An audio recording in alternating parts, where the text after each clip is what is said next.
Marine Outboard, PWC, personal watercraft, formerly known as jet ski, small engine, heavy duty.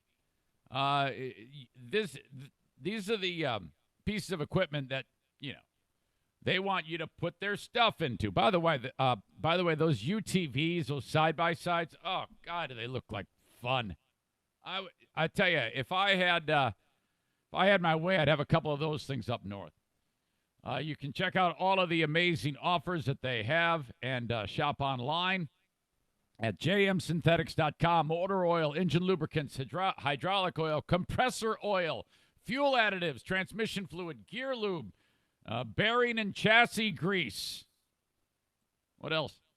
Filters, my gosh, steering, brake, and suspension fluid, antifreeze and coolant, cleaners and protectants, firearms, lubricants and cleaners, bar and chain oil, all AMSOIL products, and you can get it at JM Synthetics, online at jmsynthetics.com. So we got you covered on lubricants. We got you covered on the open in mortgages.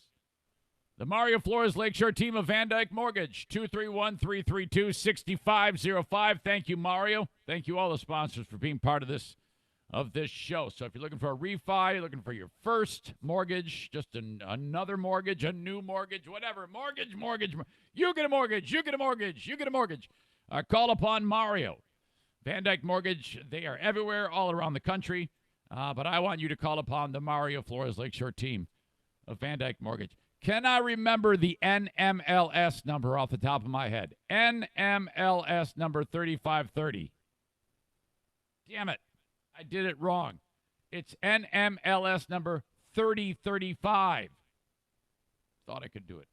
Established in 1987, the Mario Flores Lakeshore team of Van Dyke Mortgage. This is a softball, and this is a home run.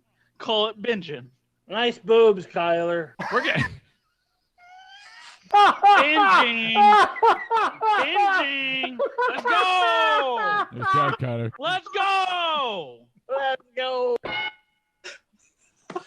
job, Kyler. It is Friday, June 26, 2020.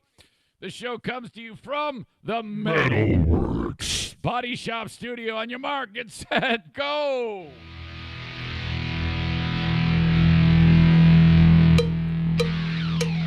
Nice boobs, Tyler.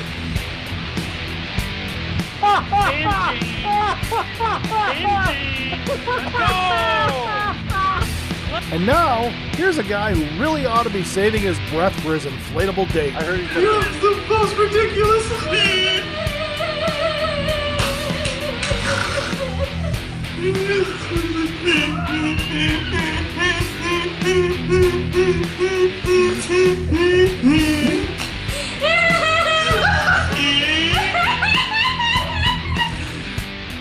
It's the Eric Zane Show podcast with your host, Eric Zane. Hey, welcome into the Eric Zane Show podcast. Oh, my gosh. It's a rip-roaring Friday edition of the show. Thank you. It is a daily expletive-filled rant covering news, nonsense, and my personal shenanigans.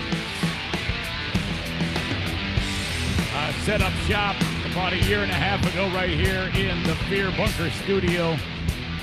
I had my head up my ass. I didn't know whether I was coming or going, but you managed to breathe life into me somehow at a time when I had zero confidence. You said, oh, my gosh, yeah, you got to, we love you so much. Thank you. And it's been just going like gangbusters ever since. Thank you. This is truly listener-supported podcasting in many, many ways. So I'm just grateful to have you on board.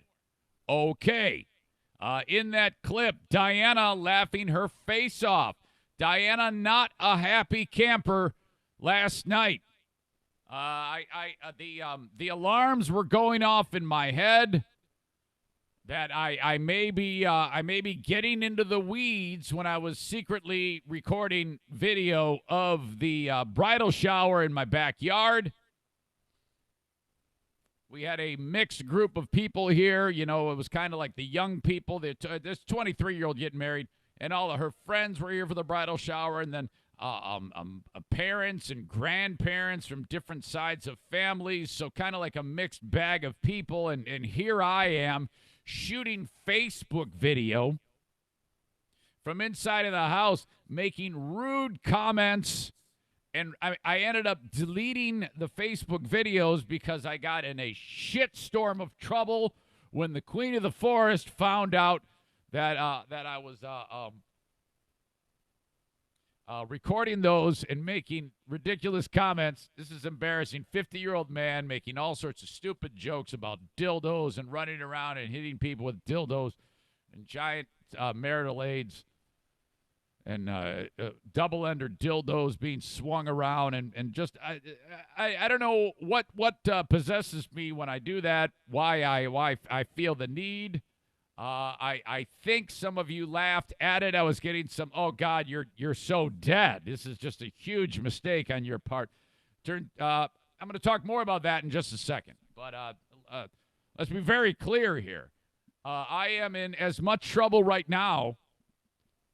Well, not as much as when I would get in trouble at radio stations, because I would always lose my job or get suspended or some shit like that. And I don't think Diana has the. I don't think she's gonna like get me to pull the plug on the show. Can you imagine if she actually said, "My way or the highway, pull the plug on the show, or it's over, we're done"?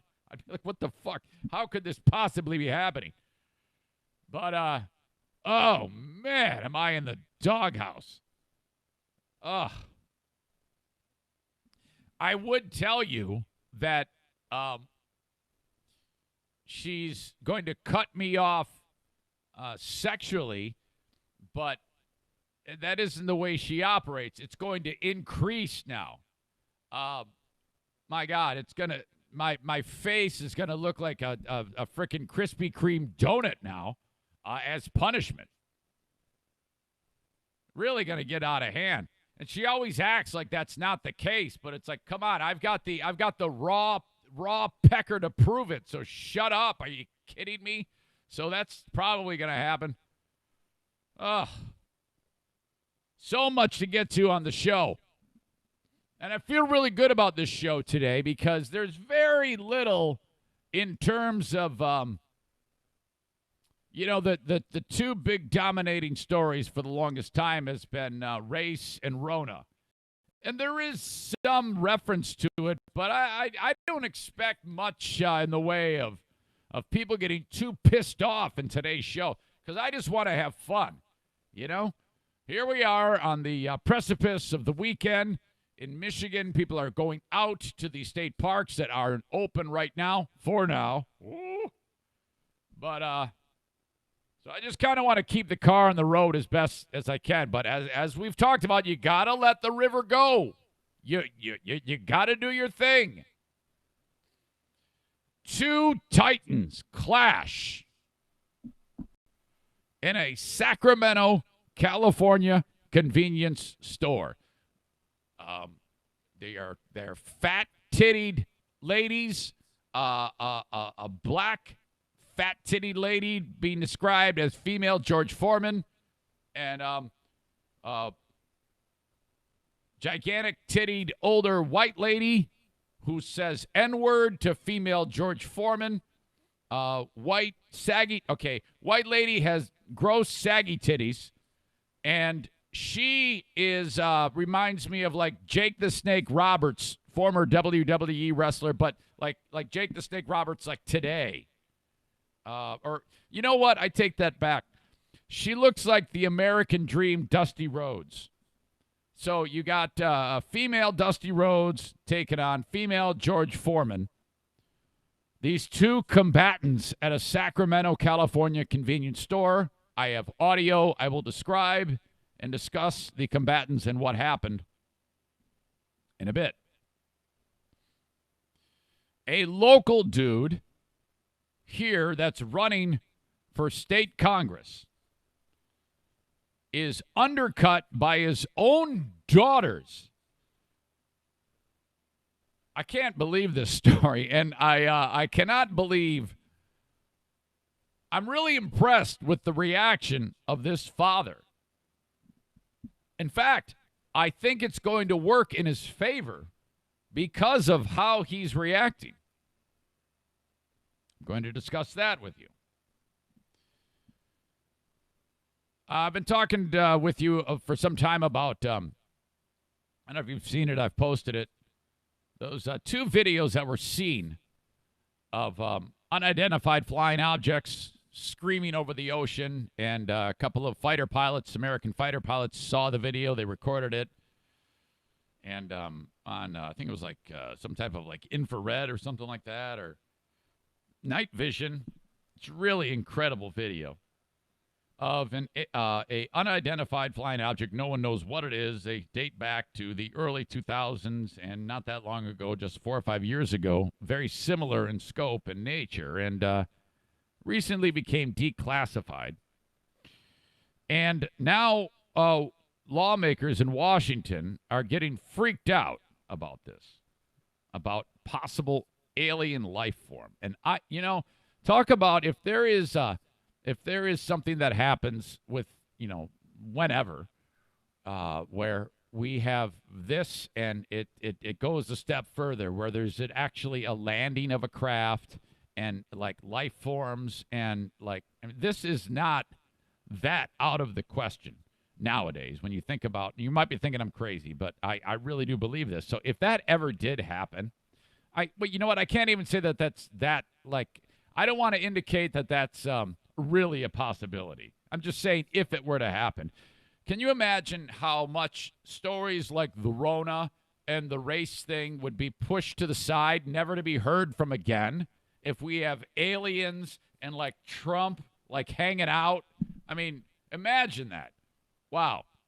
So I'm going to talk about that. More idiocy when it comes to the government giving away money to people in response to the Rona pandemic. Remember, we talked about how the LA Lakers got $25 million and Ruth's Chris got that high-end steakhouse. There's been tons of stories. And then, the public found out about it, so then all these entities were like, yeah, well, we're giving it back. I mean, you're only giving it back because somebody found out about it. You're not ratting yourself out. Come on. This is kind of in that vein. And who doesn't love a baby chimp story? This one's kind of unique. It hits close to home. Hold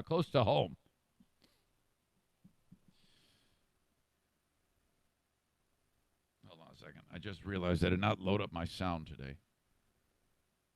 And if I don't load it up onto my sound machine, I have two sound machines here. And if I don't have my female George Foreman story ready to go, that's going to cause me to, oh my God, where's my audio? I don't have anything here. But reasonably prepared today. Feel good. Feel really good. Despite the trouble that I am in, the bridal shower at my house. So you're talking about 30, 40 people. It's one of Jackie's classmates. They grew up together. We grew up in the same neighborhood. The young lady's getting married. And I talked to you about how Diana approaches me at the beginning of the week, and she goes, don't be mad. I'm like, oh, no, what happened? We're going to host a bridal shower. I'm like, oh, I'm not mad at that. I mean, that sounds great. I mean, seriously. So we set up the backyard nice. We had this work crew of local hens who helped get the yard ready to go. And I told you about how I had better get my ass in there and help them out, or I'm going to be up Schitt's Creek. If they find out that I'm sitting around inside of the house while they're working, I gotta save face here. So I did my thing, acted like I was really involved. This is how it went. The hens are sitting there. They go, so where do you think that we're going to think about putting the tent over here. What do you think about that? Oh, I think it's awesome. Yeah, that's a great tent spot. Oh my God. Yeah, this is great. Well, what about in this spot too?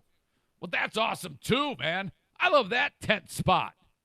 Man, we got a lot of great tent spots here at the house. Man, I think anything you decide is going to be perfect for tents. What about the tables? We're gonna have the gift table over here, and maybe like the spot for the grab bag gifts for all the attendees. You know, we gotta have these little trinkets and whatnot and things like that. It's gotta be beautiful and adorable. And we're gonna have various infused waters over here, and then perhaps, you know, we'll have like a little drink bar here. It's kind of like makeshift tiki. Keith, what do you think about the tiki? I go, oh, tiki's great. And the infused water, yeah, you put some berries in there, and it blends with the water, and it's like, you know, blackberry juice water. I mean, seriously, it's all amazing. I'm stoked about this. And then the trinkets and the whatnots.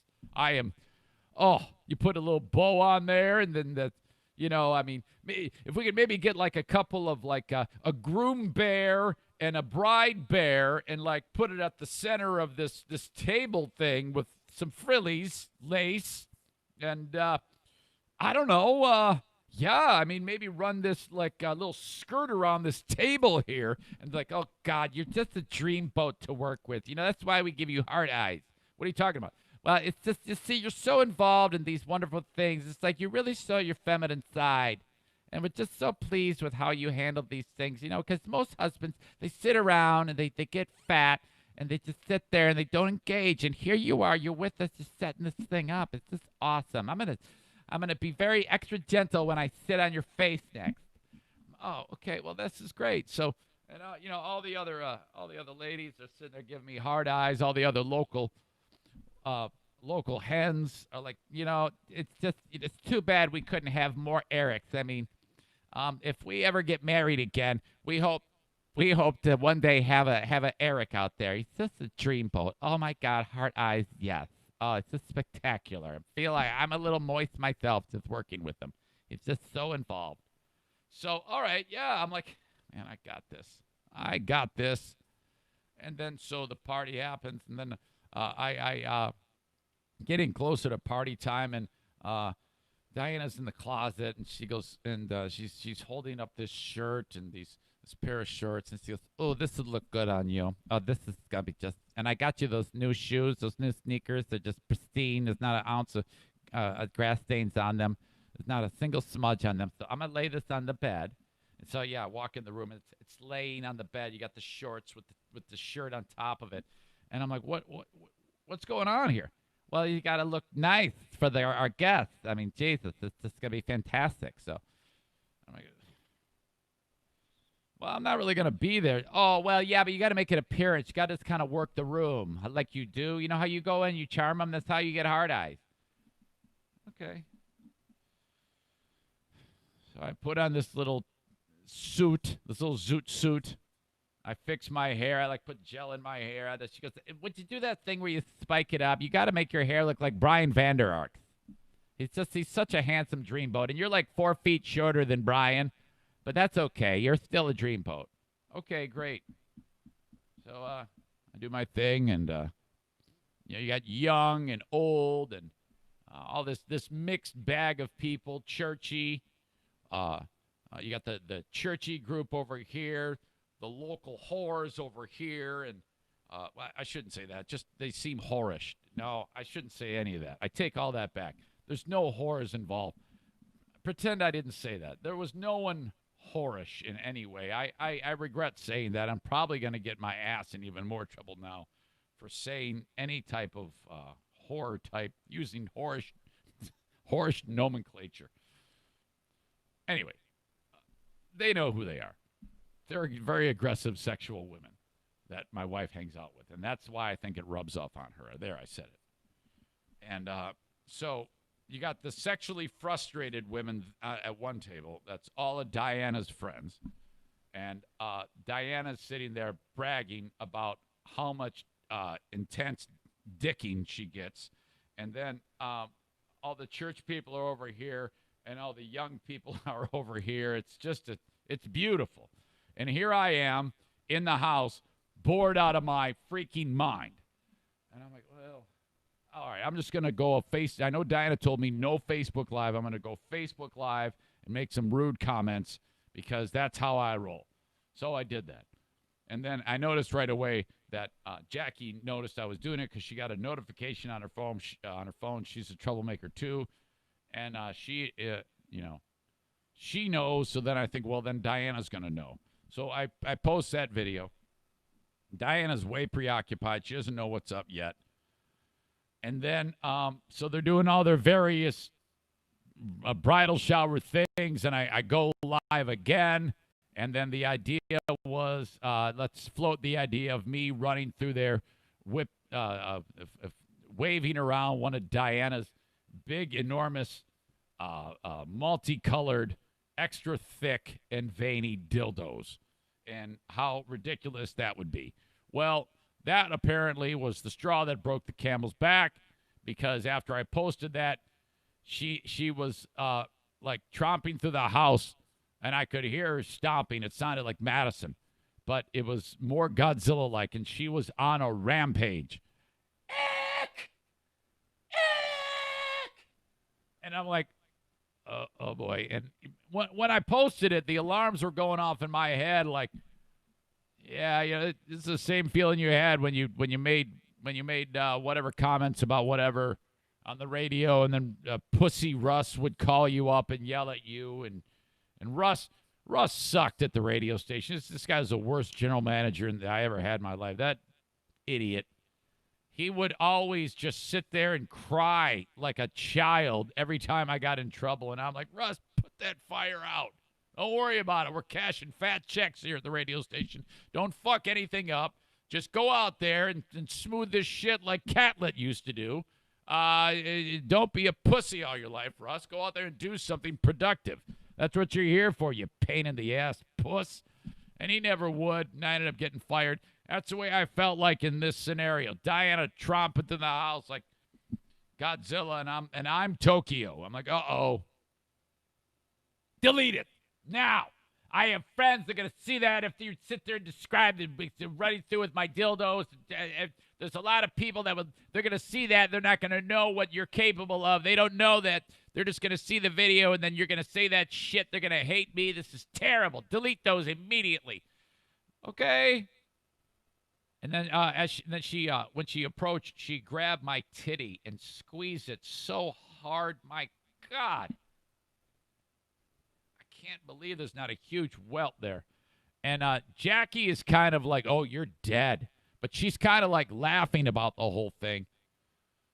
So I thought it was going to go like about 3 weeks of no talking to me, where she just brutalizes my crank, and then it says, clean yourself up. I'm out of here. Or something like that. But so that's where I stand right now. I'm going to try to smooth this over. I don't know if I should do it. This is probably going to get me in more trouble. This is probably a bad idea.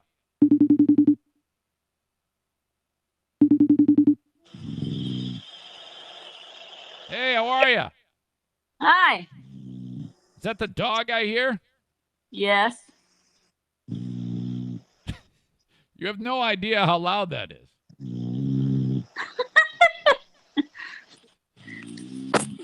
She's snoring. Yeah, she is snoring. So I was just telling the audience about the bridal shower yesterday. You're happy with how it went, right? My what? You're happy with how the bridal shower went, right? Yeah. There's one particular thing I was telling the audience you weren't happy about when you found out that I went Facebook Live. Yeah, why would you do that? Well, a lot of people were concerned with me. They're like, "You're so dead. She's got to be pissed." And I don't. You can't just go around videoing people you don't know. I know. Well, it just seemed like let me just tell you what goes on in my brain. Whenever I have something like that I'm considering doing, alarms usually go off in my head telling me not to do it, and that's usually the indicator that I should do it, And I never listen to that. Very rarely do I listen to that. Like when I posted the Bubble Smollett meme about the burning cross, it was a tire iron, and then the people tried to cancel me with the hockey team. Remember that deal? Mm-hmm. I had the same alarms going off in my head that I should not do that. Right. So you should probably listen to that once in a while. You think? That might be a good idea. Well, why did you pinch me so hard and then have sex with me? I don't understand why you do that. I don't recall that. Okay.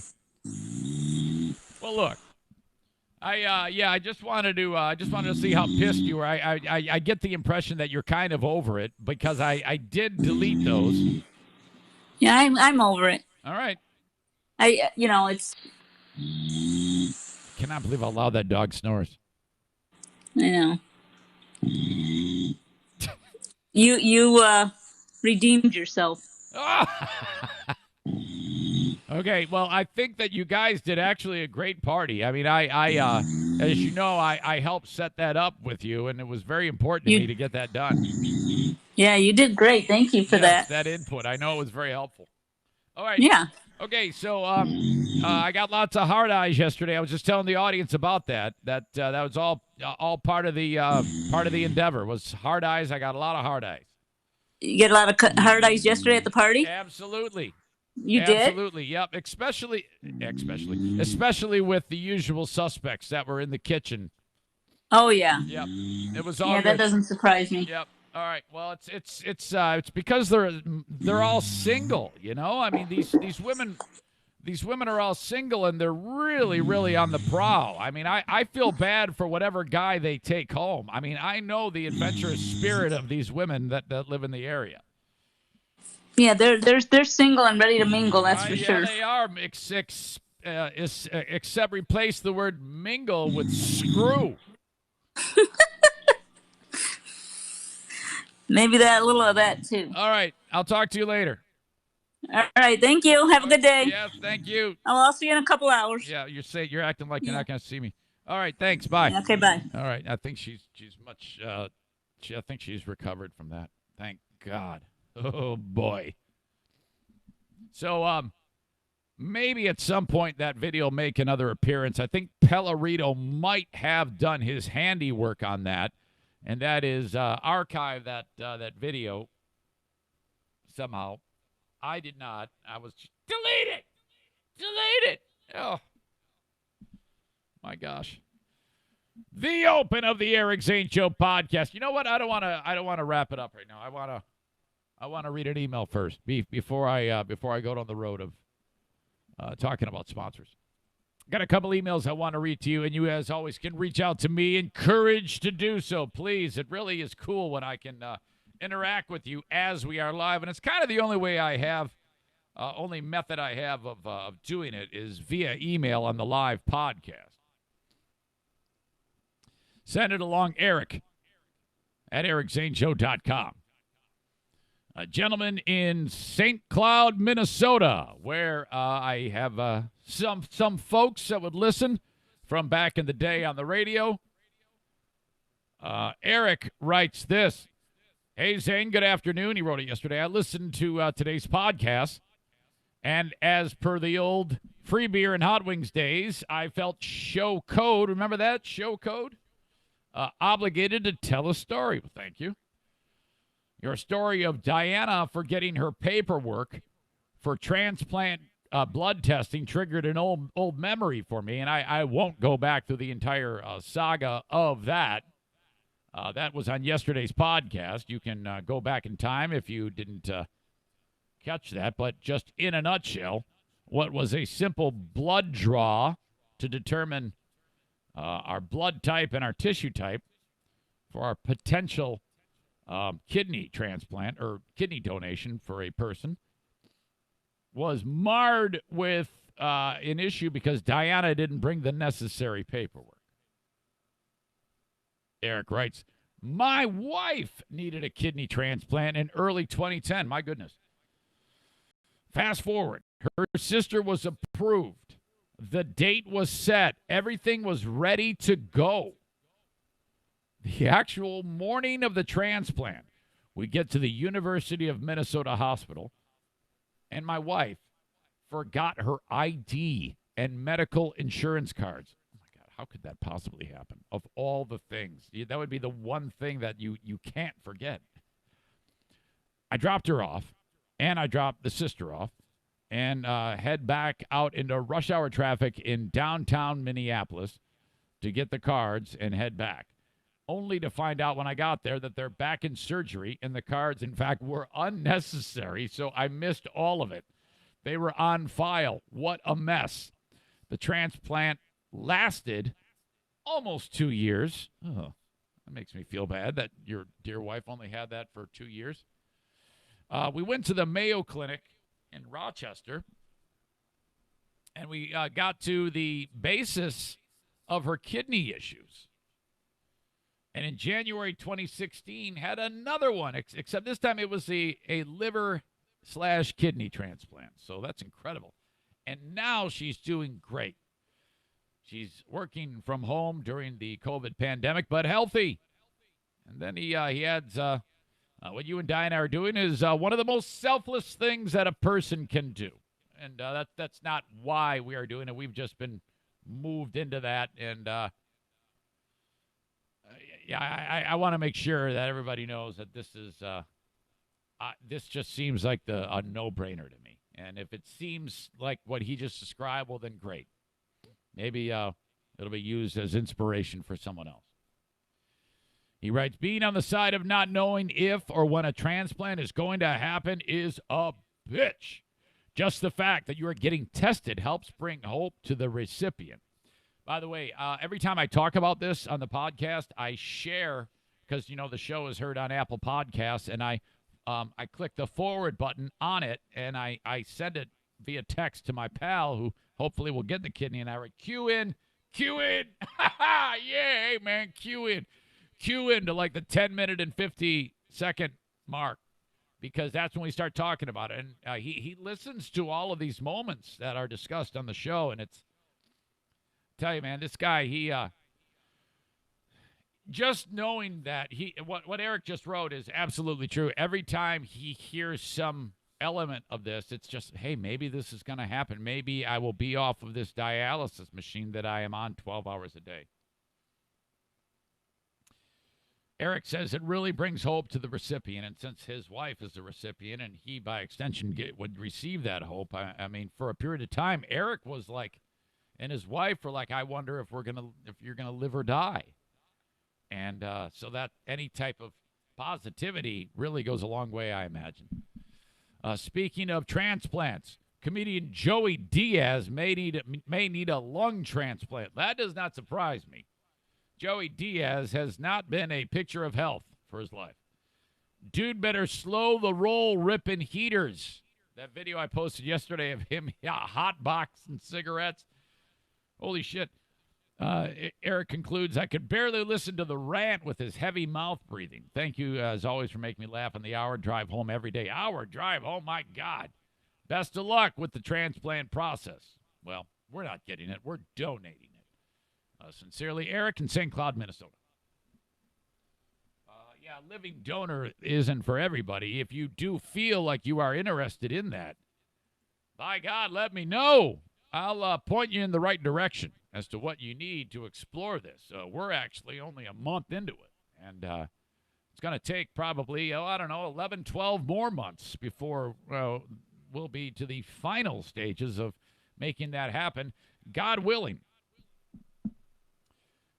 Marley writes, hey, Zane, listening to the podcast early. This is, she wrote this at 3:53 this morning. She must have been listening to yesterday's show, obviously, because of what she references here. Listening early, my pre-work ritual. I wanted to share with you some kidney donation info. I had a transplant in 2006. Wow. My sister-in-law donated her kidney. Changed my life. She's doing great after as well. Now, if you guys, Zane, Diana, and you, are not a blood match for your friend, but are going to go ahead with the donation with the guarantee that someone else will be a match for your friend, be super careful We researched this process early on when I needed one. It could still take years for your friend to get one, if at all. Now, that was 14 years ago. It could be much better now. That all said, I love you and Diana for doing this. Good luck to you all. God willing, we'll have plenty of that. What she's referring to is, I think there is set up in the infrastructure of Living Donor where, I would, if let's just say neither of us are a match and we go ahead and this process goes otherwise flawlessly, let's just say the kidneys come out, they go to someone, and then in turn, matches are then moved to the front of Jeffrey's line, and then it gets he gets a kidney. And that's what I'm told how it works. What Marlee's saying is that could be more of a challenge, but she's right. Maybe 14 years have passed and they've perfected that process. I don't know, but I appreciate you. I will bring that up with the powers that be and see what the response is. Hey, thanks again for listening to the show, viewing the show on Twitter. I hit my 4,000 hours of viewing. I appreciate that. That is very, very cool. That means I can start working with YouTube. Did I say Twitter earlier? I think I might. I don't know if I did. Thanks for the 4,000 hours on YouTube of watching the show, because I did hit that. That means I can, unlike some of my video work, I can throw some silly ad in front of it that YouTube would put in there, and I get a handful of pennies for each time it's viewed. So that all helps keep the lights on in the Eric Zane Show podcast. Okay. Show is on Facebook, viewed live. Irvine's Auto Repair Grand Rapids Hybrid takes care of that. Twitter, you can watch a Periscope video. That brought to you by Blue Frost IT at Eric Zane Show on Twitter. YouTube, still in a holding pattern with my sponsor on YouTube. And, of course, follow the show on Instagram. Brought to you by the Mario Flores Lakeshore team of Van Dyke Mortgage. And, as always, the audio podcast is available on demand on Apple Podcasts or wherever you listen to podcasts, with the exception of iHeart. Now the open of the Eric Zane Show podcast. Thanks again to Terrytown RV. How about it? Woo! TerrytownRV.com, the premier place to buy a camper, travel trailer, fifth wheel, motorhome, Class A, Class C, gas, diesel, folding camper, truck camper. Wow. They got it all. The amazing dealership is in Grand Rapids on Division between 68th and 76th Street, and online at terrytownrv.com. And please mention the show, okay, when you go there. Or if you want, and I've done this more than once, send me an email, and I will introduce you to the boss, the guy, like Mr. Terrytown.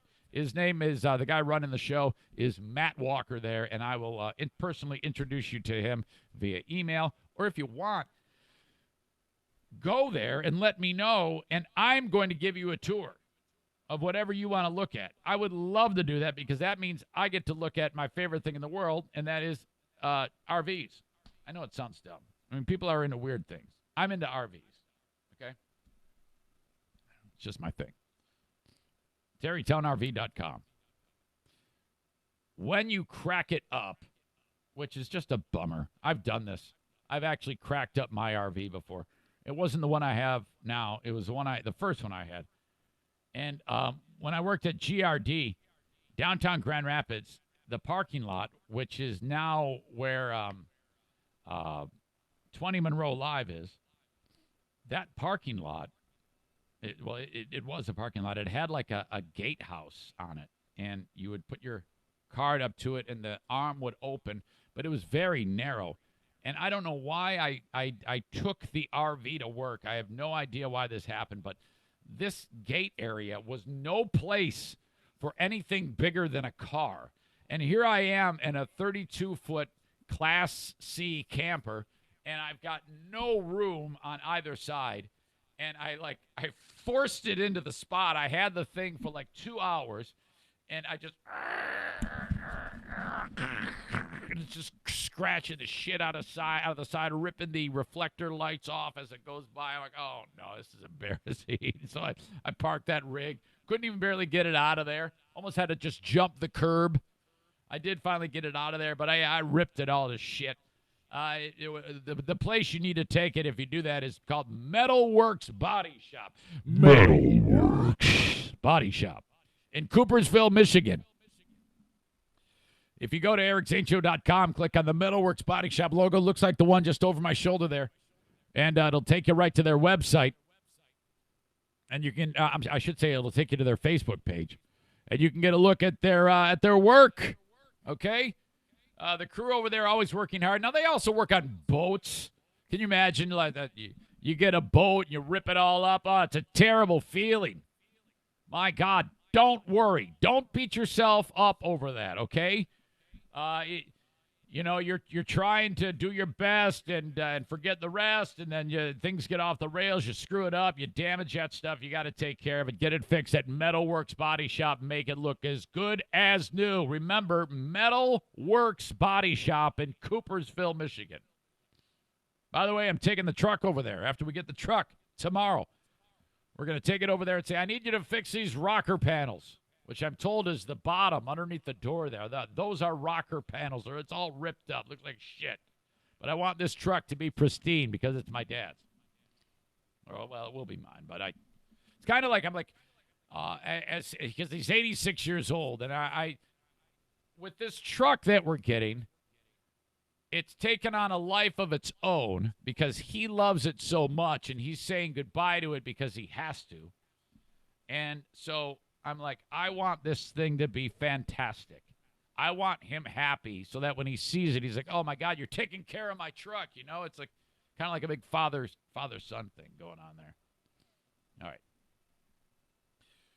One more sponsor before I talk about this Clash of the Titans in Sacramento, California at a convenience store.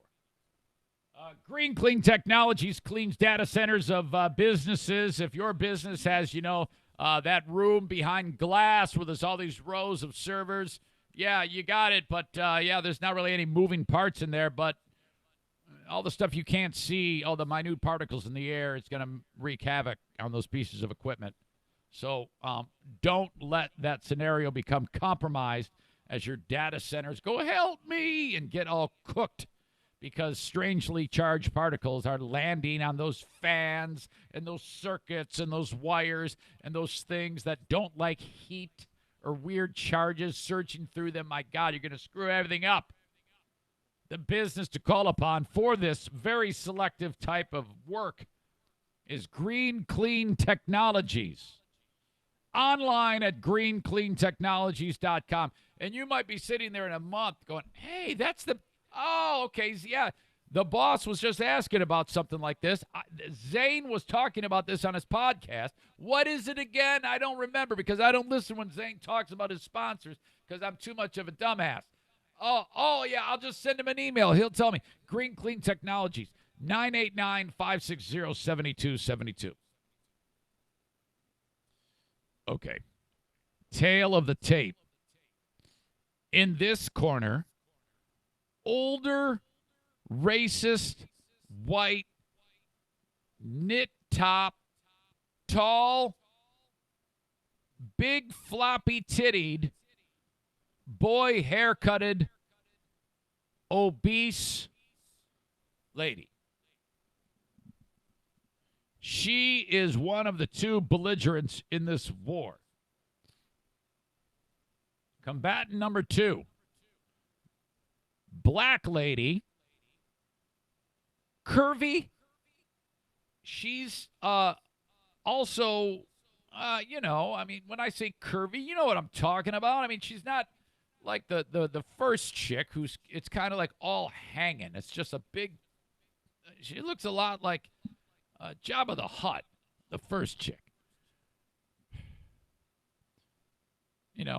She's got a haircut, the white chick, like Pete Rose. It's like back in the day, Pete Rose, like when he played for the Expos or the Phillies.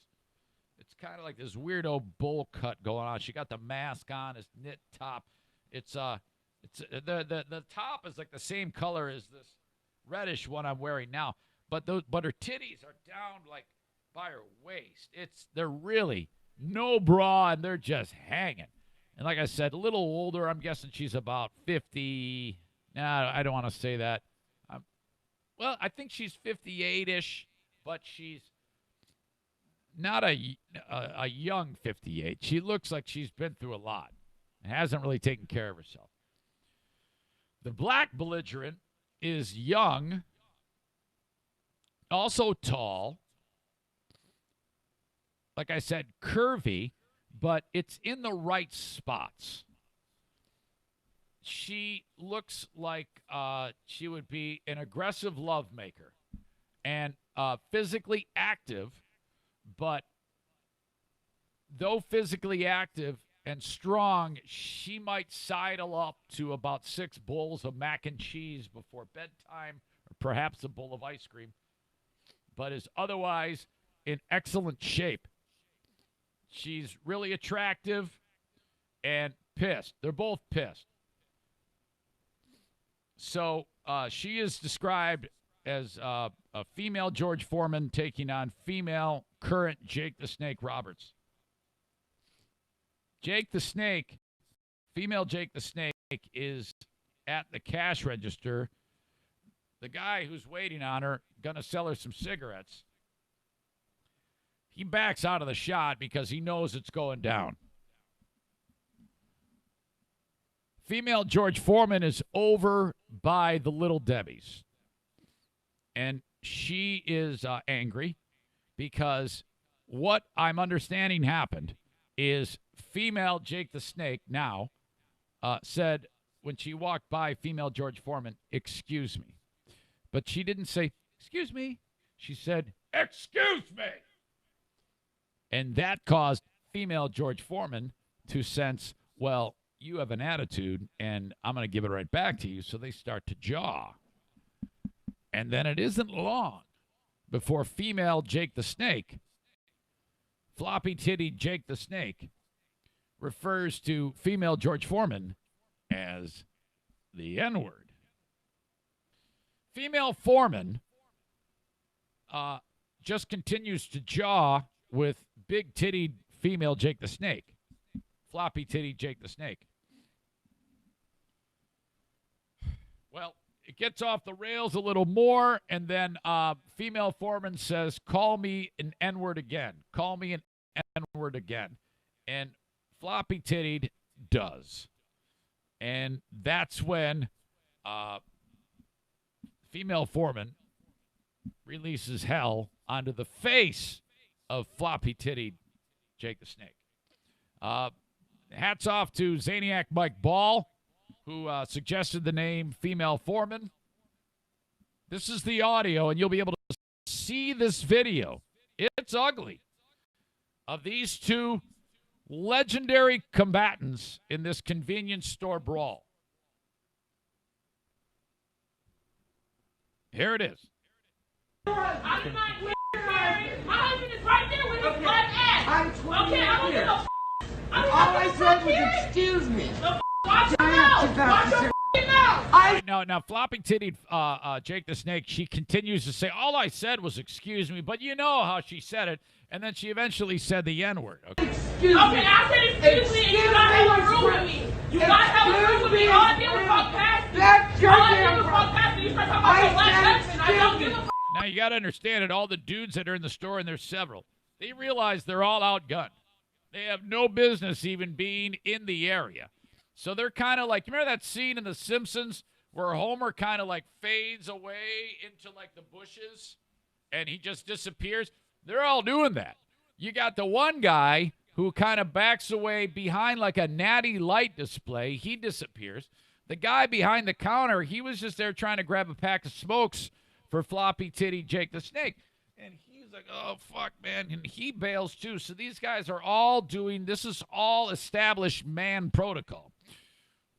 We all know this, and we don't necessarily share this with our female counterparts, but when you have the belligerents that are at this level of heightened alarm, you just get out. You don't try to get involved. The only time you would ever do that is if one of the combatants has gotten her face beat in and maybe intervene. But you got to be very careful because the belligerent could turn on you in a second, and then you're dead as well. You just can't have that. Excuse me.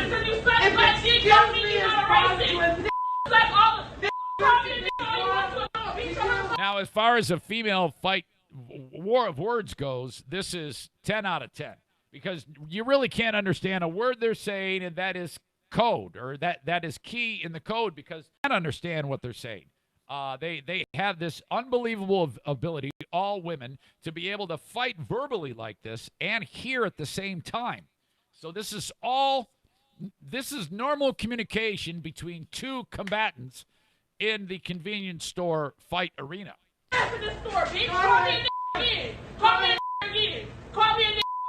right, now we're to the point where they're face to face, and female foreman says, "Call me N-word again," and floppy titty Jake the Snake is considering it. And then finally, after female foreman says, "Call me N-word again," floppy titty Jake the Snake does. And the rest, as they say, is history.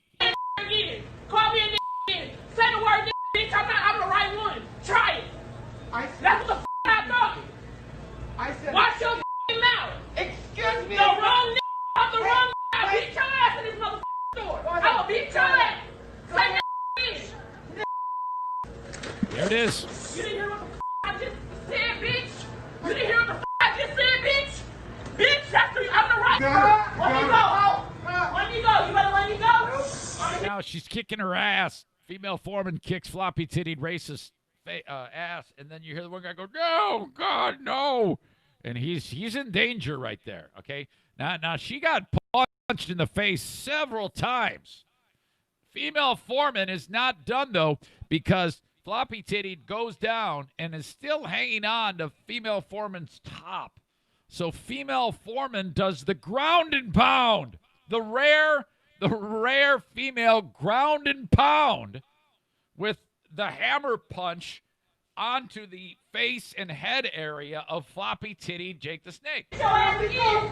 You better let me go. Let me go. All right, now we got a real problem here because floppy titty Jake the Snake is pleading to, she's like, no, she's done. She is done. She is Claude Lemieux, and female foreman is Darren McCarty. So, quickly, floppy titted has become a coward now after being very bold early on. Hey, she's down. She's down. I'm sorry. The male guy is saying, she's down, let her up. Female foreman's not quitting, though. You better let me go. You better let me go. Let me go, She's bitch. down. She's down. I'm sorry to get in the middle, but she's down. Let me go. Let me go. Let me go. Let me go. Let me go. Keep calling me a let me go. So weird ass bitch. She's, I come to this bitch all the time. she's still saying, all I said was excuse me. No, you said a lot more than that. I'm the right one. Call 911 and tell them. All right, so the cops show up, and floppy titty says, yeah, female George Foreman just beat my ass. This is terrible. And the cops say, well, what did you do? Well, I said excuse me. Yeah, we know you said excuse me. What else did you say? I called her an N-word. Oh. So the cops were not able to do much of anything. They did not find female foreman. Female foreman, I mean, she threw some excellent punches. I mean, this lady has been into a fight. She has fought before. She has skills, and she had real quickness there. Those jabs were strong, and they were straight, and they were true, and they caught female floppy titty Jake the Snake right on the button, more than one. And then she went down. She had a glass jaw. It was a bad deal. And I don't know if female floppy titty Jake the Snake is going to learn a lesson from this. If it were me, I would. This is no way to act in public. If you want to check this out, it'll be available in the comments of ericzaneshow.com. But what a fight. It was I kind of anticipated that it was going to go that way because of the age difference. And I just saw that the aggressive nature of female foreman, floppy titty Jake the Snake had no leg to stand on there. But as far as some of the fights that we have reviewed over the years on the show, over the 18 months on the show, this was a pretty good one. It's not as strong as Toontown at Disneyland in Anaheim when that big family brawl broke out with Crave Case and Mama and Pink Shirt Fat Busta Rhymes. That was one for the ages as that family war took out. In fact, on the best of, when I take that vacation, July 10th, wait a minute, I'll be gone July 13th, 14th, 15th, 16th, and 17th. Maybe on the 10th, too. Yes, I'll be gone on Friday the 10th. But anyway, during that week of best of material, I'm definitely going to go back in time and bust out the war between Tall Busta Rhymes. I said Fat Busta Rhymes. Tall Busta Rhymes and Crave Case and Mama. Incredible. One of my favorite things to do is the fight play-by-play looking at these things, because I know that as you listen to this podcast, a lot of you just listen to the audio. It's up to me to paint a picture for you.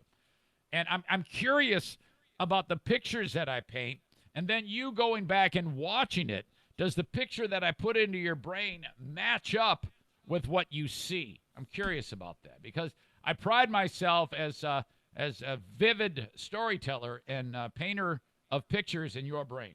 I want to get into your brain and describe it to you and make you see what I'm seeing. There you go. Holy crap, just getting started on this podcast. I cannot wait to talk to you about the local guy who is running for political office, and all he's doing is running under as a Republican in a district nearby here. The state is broken up into 80-something districts. He's running for one not far from here, part of Grand Rapids, District 73. Forget his name, something Regan or Reagan. Barton Dieters will talk about it, but the guy has no love from, his daughters love him, but they are just ripping him a new one and trying to get people to not vote for their dad. This is a real... I feel very badly for this father here. And I've definitely got an opinion on this.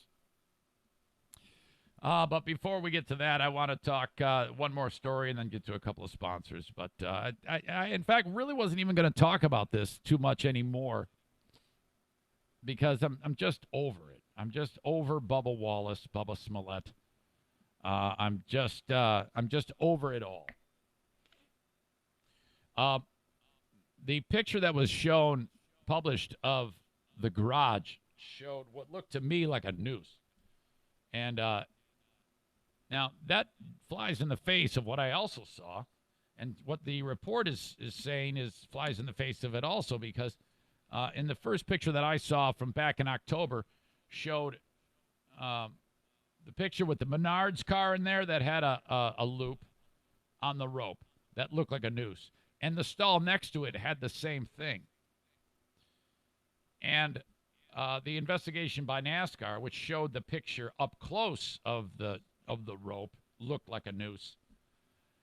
They said that there was no other ropes like that, but I saw it with my eyes. There was. And it might not have it now, but it sure did at some point.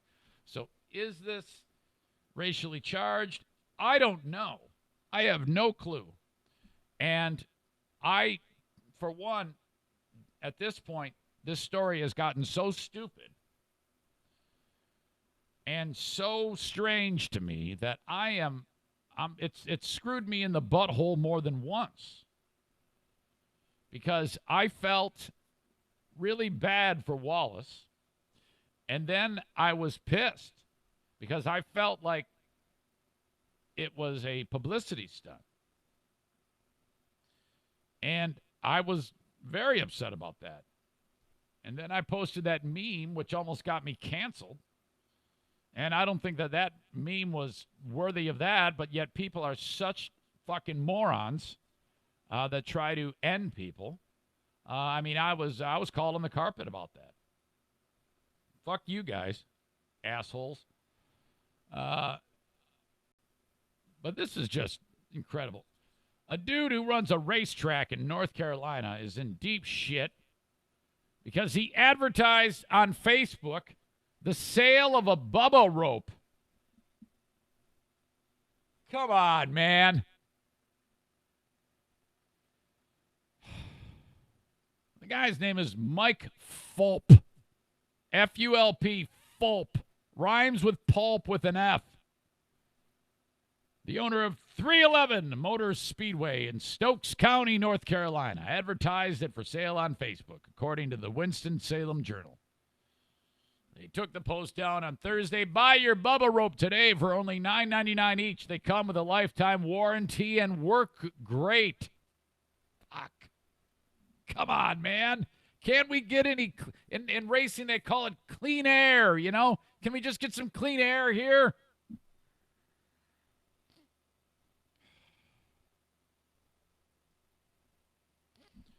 All right, the post drew a lot of backlash, both from users on Facebook and from North Carolina Governor Roy Cooper. This is horrific and shameful. Yes, it is. Usual people are pissed off. This is what gets me. You know, I mean, can we just try now at this point in time to just let it go? You know, I mean, that type of blatant attack on somebody like that is awful. And I don't understand how people like that can stay in business. But I still have really, really mixed feelings about the whole thing. And frankly, I'm going to not even go down that road anymore because it's too polarizing. I actually am ripcording on it for future discussions. Maybe as it settles down, but I still don't. It's just gotten too damn weird. And there's too much at stake right now for me to even want to consider opening up that Pandora's box anymore. So it kind of got ruined for me because I like to discuss the things that people are talking about, but at the same time, it's like, yeah, I liked it. I actually liked it better when it was just the NASCAR community coming together and encouraging the guy to go out and race. I was a fan at that time, but then it kind of got weird, and now I'm like, I'm kind of mixed up about it. I don't know. This show, as you know, is a listener-supported podcast, kind of like listener-supported public radio, okay? Minus the boredom and the brains. Like public radio, minus the boredom and brains. If you want to join me on Patreon, I have another podcast each and every day. I finish this one up, I regroup, I go, and I do more podcasting on Patreon. There's no ads on that. It's just me and you. There's no need for ads on it because it's behind a paywall. It costs $5 or $10 a month for the Patreon bonus podcast. You get 5 extra podcasts each and every week. Thank you for being on board with it to those who did in the past and are on board now. If you have been on in the past, I would like you to try it out again. Perhaps we can have some fun. You can find it at my website, ericzaneshow.com, or patreon.com/Eric Zane. How about my friends at Horizon Hydroponics? I just posted Growers 101 with my pal John from Horizon Hydroponics. We shot a video. We talked about a number of things. Specifically, I think the big takeaway on that is who knew you can buy a big, giant, real egg full of 1,000 baby praying mantis. They're called mantids. You take this egg of destruction. It's a pod. It's like a real thing. Like a mom praying mantis makes this big pod, and then she lays all the babies inside of there, and then a handful of however long later, they emerge, these little teeny tiny fuckers. You know what you do with those things? John told me in the video, you throw it in your garden, and it's a bomb. And then the mantids come out, and they go, hey, let's go kill some bugs. And they grow big and strong, murdering everything within sight. Oh, you ever see a praying mantis? Those things are so damn cool, including each other. You might think, well, then I got an infestation of praying mantises. By the time the growing season is done, one mantid, it's like the Royal Rumble. One praying mantis will be alive. because they actually fight each other. And can you imagine like Mantis Cam in your garden? You can sponsor it. Horizon, it's like Chunk. Where's my Chunk? Oh, there's Chunk. It's like Chunk, but for mantises. And so the one praying mantis is like he'll have killed them all. So at the end of the day, your garden becomes more fertile because the pests are gone, and then all the decomposing material of the dead insects. It's great. It's so win-win. You can get a pod like that at Horizon Hydroponics. I'm telling you, forget the ladybugs. You got to call out the heavy artillery. Get a mantis pod. Do they call it mantis pod or mantid pod? I'm not sure. It's full of baby praying mantis. And we talk about it in the video, the Growers 101 that I posted on Facebook and YouTube and Twitter. Horizon Hydroponics at horizonhydroponics.com. 4 locations: Grand Rapids, Lansing, Kalamazoo, and the Growers Outlet in Byron Center. The Kings of DIY Awesomeness in the Northland, Baldwin Ace Hardware. Yes, they sponsored Diana. Earlier on the show, I had Diana on, the Queen of the Forest, talking about her being pissed off for wrecking the bridal shower. I didn't wreck it. I just shot video. That was brought to you by Baldwin Ace Hardware because they sponsored Diana. They sponsored Diana's sexual prowess. Baldwin Ace Hardware, the Kings of DIY Awesomeness in the Northland. Instead of when you go up north to your getaway place or to the park or whatever, just remember Baldwin Ace Hardware is there. You don't need to bring a thing up north. As you head up there, go to Baldwin Ace Hardware. And remember, the Kent County Health Department encourages you to cough into your elbow, wear a mask, be socially distant. Try to keep it under control as states open up. We still are seeing concerns left and right. That is a very real thing. We don't want that to happen. Do your part by following basic protocols. It's okay to wear a mask. Just wear the damn thing, all right? Quit being a butthead. And if you need any support about anything, sexually transmitted infections, COVID testing stations, they have all the information for you at accesskent.gov or 616-632-7100. The WIC program is available for you as well. Separate number, 616-632-7200. All right. Got to make it a habit to check the email more. If you have anything at all that you want to drop on me, reach out, eric@ericzaneshow.com. Just checking. I see I got a couple of emails. Nothing too pressing. All right. Let me see here. All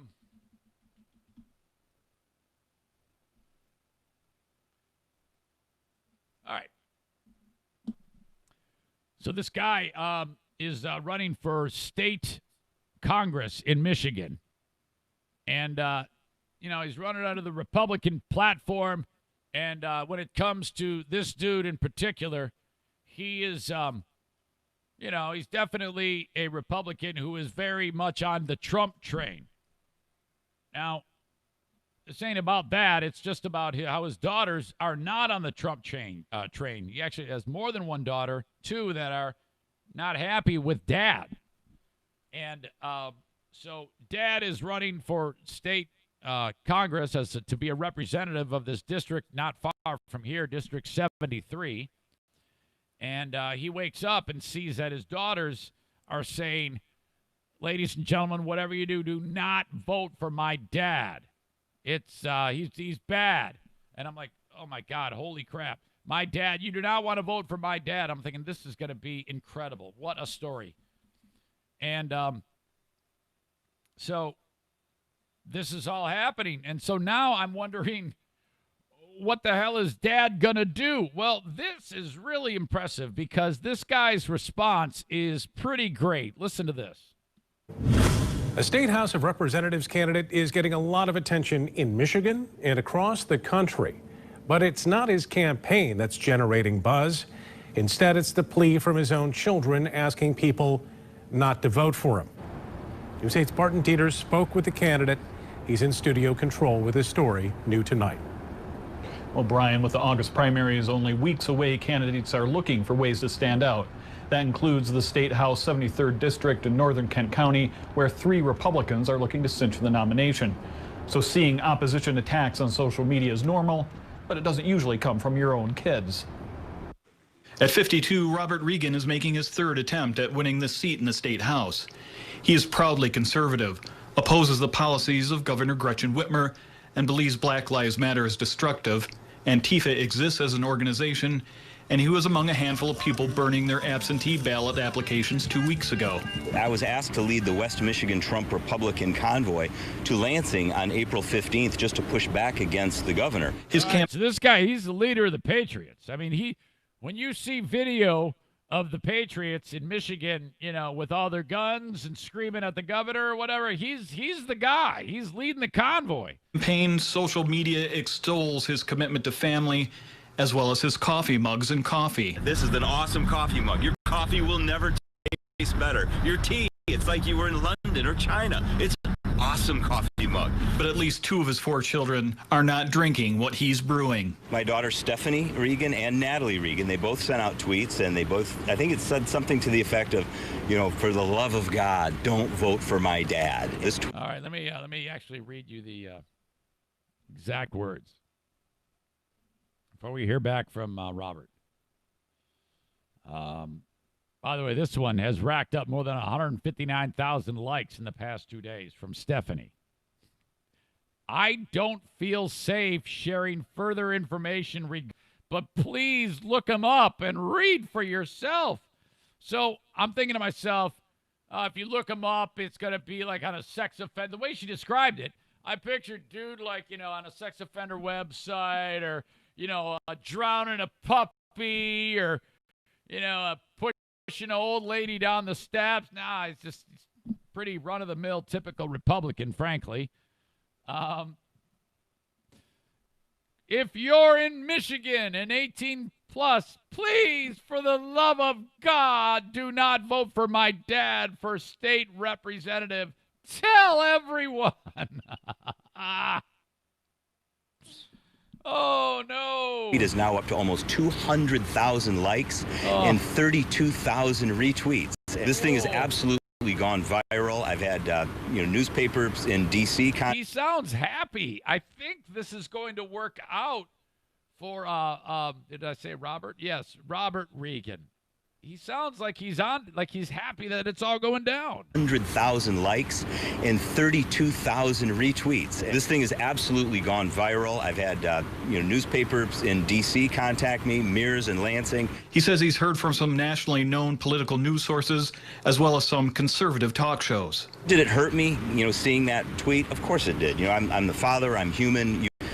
But one of the things I did with my children, all 4 of them, I said, always focus on the truth. I'm really excited that they, thought that they had a solid enough relationship with me where they could basically diss me on social media and know that I'm not going to disown them. He said he's proud that they are speaking their minds and standing up for what they believe in, but he believes he knows the source of their most current sentiments. Then they go off to college. And then when they're in college, quite frankly, they get involved with these Marxist, socialist universities, and they start getting indoctrinated with things that were completely polar opposite from where you raised them. I think that this guy has done an excellent job. That is a classic judo maneuver. Judo, they describe it as using your opponent's momentum to go right on by you. And I think he has really done a hell of a job in doing that with those comments. He's not holding his breath. He's not stomping his feet. He's not saying bad things about his kids. He is navigating this in a way that I don't think I could possibly muster the strength to do. He looks like a genius here. And let me just say this. To be able to navigate these murky waters when your own flesh and blood are throwing you under the train, that's a reason to vote for this guy. So I have never really come out and ever endorsed anyone ever in my life. I don't even tell. I don't even go out of my way to tell, because I'm going to vote for Trump, and I don't ever say, "Hey, you need to vote for Trump." I never do that. I have, as we've made very, very clear on this show, I talk about who I'm going to vote for, but I want you to vote for who you want to vote for, and I'm not going to tell you why you should. Like if someone said, "Hey, I'm going to vote for Joe Biden," I'm not the guy to go, "How come?" Well, why? Tell me what you like about him. That's not my game. I don't ever go down that road, because I would expect you to behave the same way with me, and you treat others the way you want to be treated. So I would never want to do that for fear that I could offend you with that discussion. I respect you too much and your decision. But I will say this, that if you are a voter in Michigan's District 73, you need to make the right choice, and you need to vote for Robert Regan for state for Michigan Congress. A vote for Robert Regan is a vote for you, the people. This is like the old attack ads that I used to do. I mean, this is really great. The fact that Robert Regan has navigated this. Hold on, let me play the rest of this. Out to the daughters today, but did not hear back from them. They've said on their own social media that they've been deluged with requests for interviews and the like. That may explain why. Oh, yeah. Can you imagine these two being interviewed? Yeah. We just want to say that for the love of God, like literally, you cannot vote for our father. And then you got to throw in some vocal fry. Yeah, like literally, you cannot vote for our father. And at the end of the day, we are just here to pivot and understand that we are woke. And at the end of the day, literally, you cannot vote for our father. Oh, that'll be great. Yeah, ladies, if you do happen to get an interview, please don't croak. No vocal fry, no up talk, and be ready. Because if you're gonna lay down the hammer like that on Dad, and you really want to get the word out about your father, you need to do those interviews. Okay? Him not throwing his daughters under the bus after they did that to him is a reason to vote in District 73 in the great state of Michigan for Robert Regan. Forget politics. He's got a handful, a powder keg of humanity, his own flesh and blood to deal with, and he's doing it beautifully. I love Robert Regan. Ladies and gentlemen, vote Robert Regan. If you are in Michigan's 73rd District, you must make him your representative in the great state of Michigan. Okay? Oh, I got to get this guy on the podcast somehow. I love the what he just said. Play his response again because it was so good.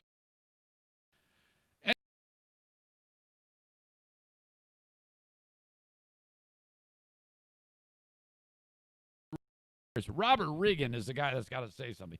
I'm not going to go there. This guy, he doesn't need just the whole thing about his own flesh and blood is throwing him under the bus about this thing, and him to sidestep it and go, I really love the fact that our relationship makes him feel secure enough, and the awkwardness of this. And I think this is going to turn in his favor, and if it does, that'll make me really happy because I'm rooting for the guy now. Hell, if he were a Democrat, I might even say vote for Robert Regan just so that he can say to his daughters, "Well, hey, you know what? Thanks for what you did." Because let's put it honestly here. No one knows who Robert Regan is prior to this story. So I would not be talking about this, but now the whole United States is talking about this. So it's going to be front and center in District 73, this little district in Michigan, and this was all put into place because Stephanie and the other one did this. Your efforts are, I hope, will backfire so that Dad gets the job. Vote for Robert Regan, ladies and gentlemen. To Lansing on April 15th just to push back against State House. I want to make sure Robert Regan has a platform on this show. In fact, I am offering a free marketing plan for Robert Regan. Vote. I endorse Robert Regan. Is proudly conservative, opposes the policies of Governor Gretchen Whitmer, and believes Black Lives Matter is destructive. Antifa exists as an organization, and he was among a handful of people burning their absentee ballot applications 2 weeks ago. Hell yeah, burn them with Robert Regan. I was asked Screw you, Antifa. to lead the West Michigan Trump Republican convoy to Lansing on April 15th just to push back against the governor. His campaign social media extols his commitment to family, as well as his coffee mugs and coffee. This is an awesome coffee mug. Somebody give me one of these coffee mugs right now. Why do I not have a Robert Regan coffee mug in front of me? I love Robert Regan so much, I would drink semen out of that coffee mug. No, I wouldn't. Why am I saying that? Why? Hey, I'm Robert Regan. When you're sitting around enjoying your cup of semen, drink it in a Robert Regan for Congress coffee mug. Coffee will never taste better. Your tea, it's like you were in London or China. What about your semen? It's awesome coffee mug. But at least 2 of his 4 children are not drinking what he's brewing. My daughter Stephanie Regan and Natalie Regan, they both sent out tweets, and they both, I think it said something to the effect of, for the love of God, don't vote for my dad. This tweet is now up to almost 200,000 likes and 32,000 retweets. This thing has absolutely gone viral. I've had, newspapers in D.C. contact me, Mears and Lansing. He says he's heard from some nationally known political news sources, as well as some conservative talk shows. Did it hurt me, seeing that tweet? Of course it did. I'm the father, I'm human, you feel things like that. But one of the things I did with my children, all 4 of them, I said, Ruth, I'm really excited that they, thought that they had a solid enough relationship with me where they could basically diss me on social media and know that I'm not going to disown them. He said he's proud that they are speaking their minds and standing up for what they believe in, but he believes he knows the source of their most current sentiments. Then they go off to college. And then when they're in college, quite frankly, they get involved with these Marxist, socialist universities, and they start getting indoctrinated with things that were completely polar opposite from where you raised them. We reached out to the daughters today, but did not hear back from them. They've said on their own social media that they've been deluged. I tell you what, politics is not for the faint of heart. Carol, because Regan, a lot of what you just heard, he put on a statement on Facebook. And, I would not do well. If I were running and somebody in some of the indictments, we live in a day and age where everybody can respond. Can you imagine running for president 50 years ago? You just didn't hear, there wasn't the immediate response, the knee-jerk reaction. Carol says, man, you got to be a big piece of crap to have your daughters say nope. Well, I don't know about that. Richard says, how embarrassing, super pathetic that you blame her caring about systemic racism on going to a liberal college. She is clearly smarter than you. So his judo maneuver of saying, yeah, I support my daughter's right to say what they want, and which I think is just fantastic. You would not believe the backlash that this guy is getting. He is getting just murdered by people on the left. And I don't know, man. I think this is absolutely brilliant because at the end of the day, you still got the guy saying, yeah, this is what I believe, and I love my daughters, and that's the end of it, and the two will not intersect. I don't care that they say that. I love my daughters, and I love what I'm doing. I love this guy. Vote Regan, District 73, Michigan. I'm your guy. I support Robert Regan, and he's not even in my district. Vote Regan. Vote Regan. This is great. That's the guy you want in office who can navigate these crazy waters of your family. Woo. Woo. Okay. Everybody loves a baby chimp. And it's funny because I watched this video of this baby chimp in the Detroit Zoo, which I went up. And whenever you see mama chimp and baby chimp or mama gorilla, baby gorilla. The way that the mama takes care of the baby is always so real to me and human-like. The way the similar type of nurturing that you see is so incredibly adorable. I love it. I just love it. And I really love this story for another particular reason, which you'll find out about in a moment. Okay. But as we progress through the show, man, I got to come up with some new T-shirt designs. There's been some great ideas, and I've been dropping the ball. I've got so many things to do. Damn it. I'm so sorry. But I do want to come up with some new T-shirt designs, but I have a stable of them that are available for you if you ever want to show support for the show. People are like, Zane, how much do you get for a T-shirt? Well, $6. Somebody said, hey, man, a hat is like $33. How much do you get for a hat? I don't know. I have no idea. But if you want to cash in on an Eric Zane Show podcast T-shirt, you find it at ericzaneshow.com. It is a very quick way to contribute to me keeping the lights on this listener-supported, listener-funded podcast. Thank you, thank you, thank you. And speaking of supported, I'm supported by sponsors, A&E Heating and Cooling. My gosh, Senor Martinez, 616-516-8579. You can still get that special to get that air conditioning tuned up. It was $89 for normal gringos. Zane Show podcast listeners get it for $79. Just mention that you found out about Joe Martinez from this show, okay? And now, like I said, I need an electrician, I need a builder, I need a plumber, I need all these people on the show. I have the AC heating guy. It's Joe Martinez. If you need a new install of central air or a furnace system, call upon Joe. Get 3 estimates, 2 from doesn't matter who, and then compare it to Joe's. If Joe doesn't beat them, tell him, and he'll beat it. You'll save money with Joe Martinez at A&E Heating and Cooling. And remember, at A&E Heating and Cooling, tu madre es una puta. Say that to him. He loves it. Meanwhile, at Blue Frost IT, they are the managed IT service provider and broadcast podcast partner for this show. They sponsor me on Twitter at Eric Zane Show, and their website is bluefrostit.com. Making this company a household name is my goal, so that if you think of any IT needs for your small or medium-sized business, that's who you call upon. He just had a job, the folks at Blue Frost IT, Alan and Ashlyn, just got a great gig where this business is moving to another location, and they need an entirely new infrastructure of IT. Blue Frost IT does that. Think about them. They cover all of those needs. Their number is 616-200-8550 for Blue Frost IT. Online at bluefrostit.com. Bleeding Heart Brian, and by the way, I thank a number of you for sending in stories. Who sent in stories today? Some of you I might forget, and I apologize. I'm trying to do a better job at who's sending in stories.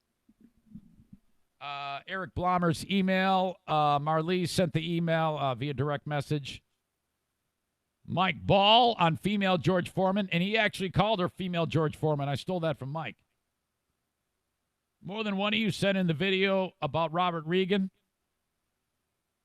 Zaniac Mike Ball from Little Debbie MB Distributing sent the UFO story. Ooh, the coronavirus relief checks. Did I talk about that?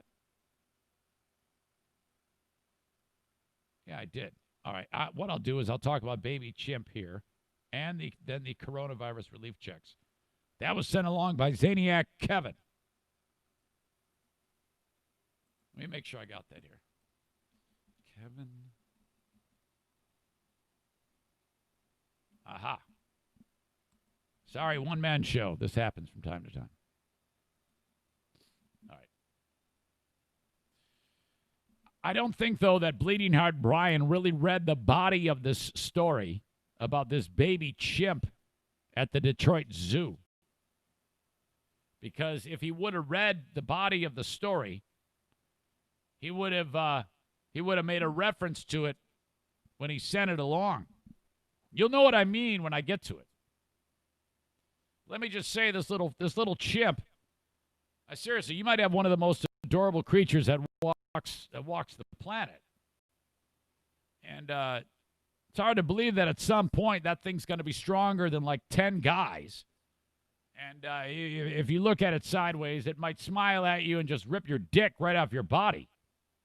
You remember that story? There was that couple that was raising chimpanzees, and the chimpanzee this one was getting too aggressive, so they gave it away to a nature reserve or preserve, whatever you call it, and they decided to go back and see it one day, and when they went back to see it, it saw them and came running up to them, and they're like, "Oh, hi, how are you?" And the one actually ripped the guy's dick off and disfigured the face of the lady. It was horrible.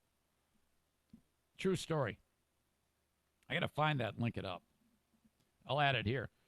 I don't think it's going to happen here. This chimp was adopted. It's a baby 5-month-old chimp, and it was adopted. And I thought, oh, well, did some people adopted it? No. Another chimp, a mom chimp, has adopted the baby chimp. So this is wonderful. Can you imagine that moment when you put the baby chimp down in front of the mom, and the mom's looking at it like, I don't know, and you're thinking, oh, God, please don't rip its face off. This would be horrible. And then the mom goes, oh, yeah, I like you, and then, grabs it and starts taking care of the little one. I mean, it would be incredible. The Detroit Zoological Society animal care staff, I'm just going to read. Hand-reared a male chimpanzee for 5 months. Man, I would love that job. Holy crap. Yeah, there's just some animals that I just want to be part of that. Being part of that little buddy. Bottle feeding him like it's a person. That and penguins. I want to bottle feed a chimp. Bucket list thing to do. And I want to swim with penguins. Like real penguins, like be dropped into the penguin tank with a pair of goggles on and maybe like a breathing device and just hang out with the with the penguins. I actually approached the John Ball Zoo where we live here and say, hey, I want to get in the penguin tank. Is that a possibility? And they said, no, fuck no, stay away. But that's a bucket list thing. Swim with penguins. This is a story of great dedication, said Scott Carter, Chief Life Sciences Officer for the Detroit Zoological Society.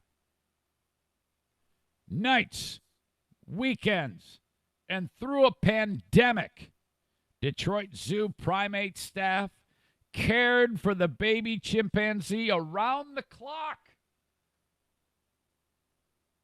And now it's a very heartwarming story of a baby who has found a devoted, adoptive chimp mom and family. I'm reading verbatim. Zane was born January 7th, 2020, to her mother, Kiana, who's 26. But the Detroit Zoological Society says that soon after Zane's birth, Kiana became very ill and was unable to care for her newborn. Oh, that is terrible. Kiana was treated by veterinarians and recovered. But after she recovered, Kiana showed no interest in caring for little Zane. The Detroit Zoo's primate care staff, excuse me, I'm getting choked up, gave Zane 24-hour care. You know that this thing constantly beat its meat, which included carrying him constantly as a mother chimp would and teaching him to take milk from a bottle. Over the 5 months, Zane lived in the Great Apes of Harambe building instead of a nursery, so he could be around the other chimpanzees. During this time, the chimpanzees could see Zane up close through the mesh of their enclosure. Every day, the other chimpanzees could see us caring for him, Carter said. He was always near the other chimps, even though they physically could not be together.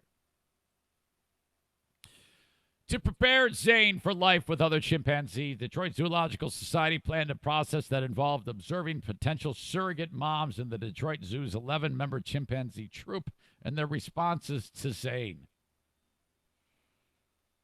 Mother-daughter duo Trixie, who's 50, and Tanya, 29, both adult females in the troop, showed interest almost immediately. Hey, I can relate to that. Most women, they want to be around me. Trixie is a confident and high-ranking matriarch, said Carter. She was a wonderful mother to her daughter, Tanya. And when we were considering who could be the best new mother for Zane, she stood out. She was very interested in being near him whenever she could, and seemed quite taken with him. From their first physical interaction, it was clear that 5-month-old Zane had found his new adoptive family. Zane approached and hugged Trixie and Tanya the minute he had the chance, said Carter. Trixie is Zane's primary caregiver, while Tanya has never had a baby of her own, loves playing with Zane, napping with him, and caring for him for short periods. Carter added, we're incredibly proud of our devoted primate staff for doing such an amazing job of caring for Zane and preparing him and his new adoptive family to thrive together. Baby Zane is now living with the troop of the great apes of Harambe at the Detroit Zoo. I know what the fuck I'm doing next time I go to the fucking zoo. I'm going to go see Zane.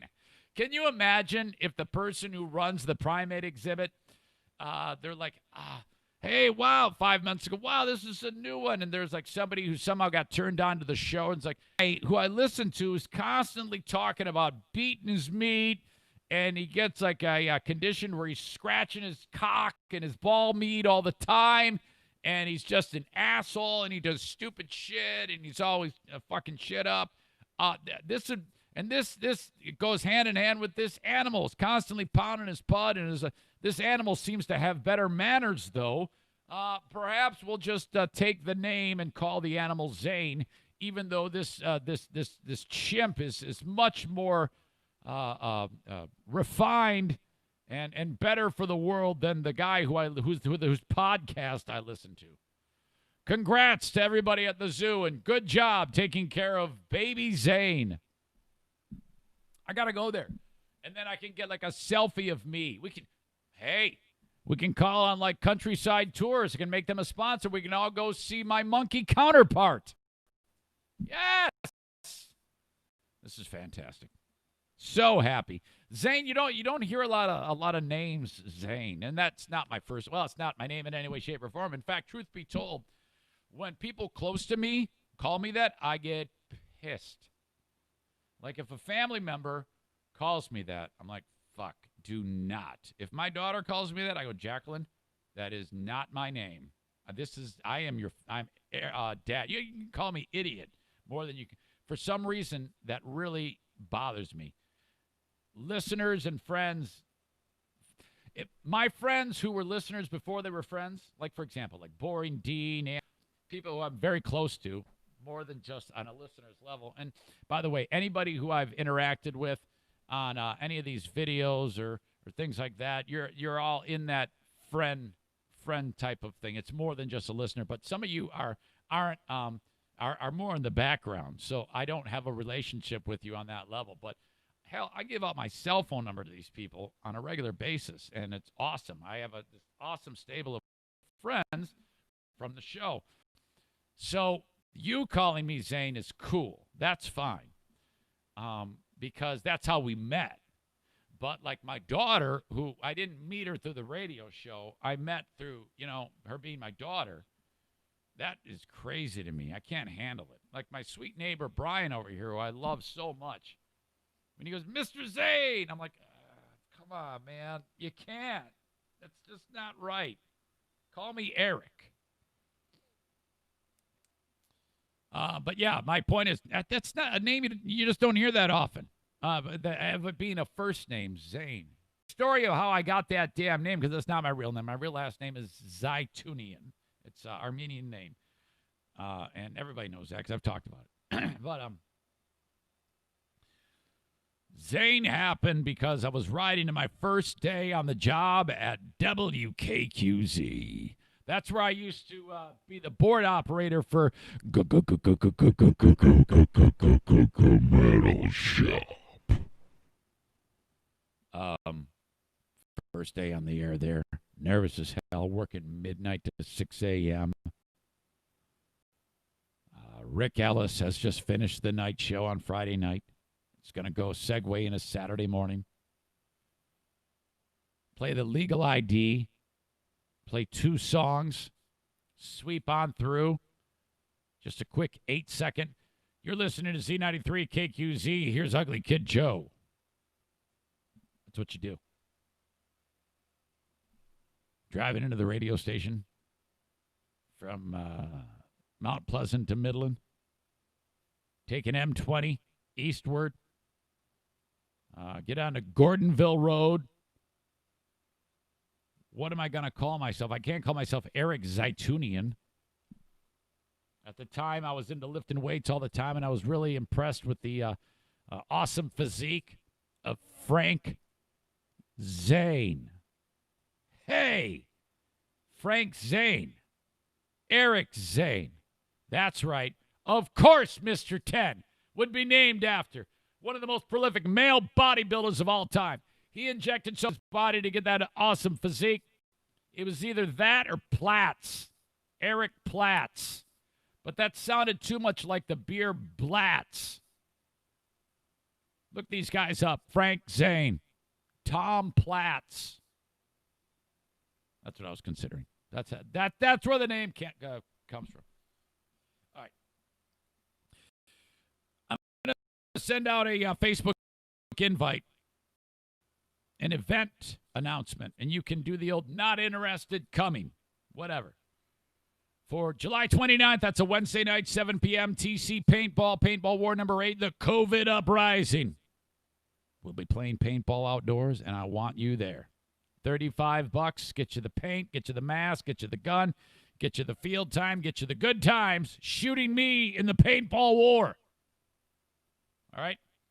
You can reach out to me, Eric at ericzaneshow.com, or I'll post the event invite. You can check that out as well at TC Paintball. It is a 6 p.m. to 9 p.m. event, free pizza party beforehand. I got a Franco's went belly up. They're selling the place.